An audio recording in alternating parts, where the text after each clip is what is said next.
I'm Shakeda and this is my channel Shakeda Says, and today I'm going to be reading a book called Ghost Boys by Jewell Parker Rhodes. The book is basically about this guy called Jerome, and he's like 12, so like near my age, and he was shot by a police officer, and it just shows what his life like was when he was alive, and how he watches his family and stuff like that when he's dead.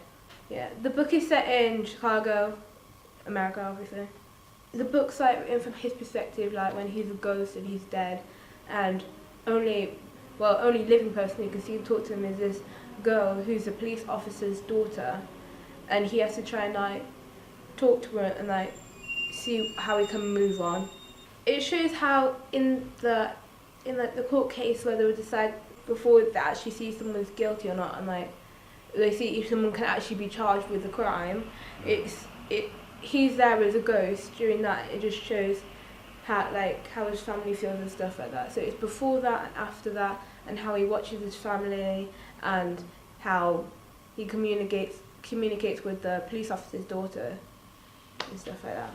And then how also he meets other ghost boys like him who were killed because of blah. I like the message of the book because at the end of the book it shows that it isn't all about him and his case. It's about how him and the rest of the ghost boys who were killed because they're black, how they want to make sure that it never happens to anybody else again, and how they can do that by communicating with the people who can see them. I think the author just trying to say how small some people's voices are and how they can make it louder and stuff like that. And even though like only one person can see them, that one person can make a difference. Like one of the boys, I think his name was like Emmett or something like that. He was killed like back in 1955. He was the only person who could see him, with one of the lawyers on his case, like in his death, and he like became a lawyer who won lots of battles in civil rights. I think like children should read the book, obviously, like somebody my age, but I think maybe not a bit younger, but I'm saying somebody like, I don't know, 10 or something should read it as well, because the writing's pretty big. It's really easy to read, but it does show, it does tell a message, like you can change something that's happened. It's not just about this person or that person. On a whole, you can change something. Yeah, I think this would be a good book to have in our school, but obviously it's like not around for it's a bit too easy to read for me, obviously. If it was a more complex book, but like had the same type of things, I think it'd be a really good book for someone around my age who's doing school, to study about in school. Yeah, I recommend 10 to 13 because the language is quite easy, so it's not hard to understand.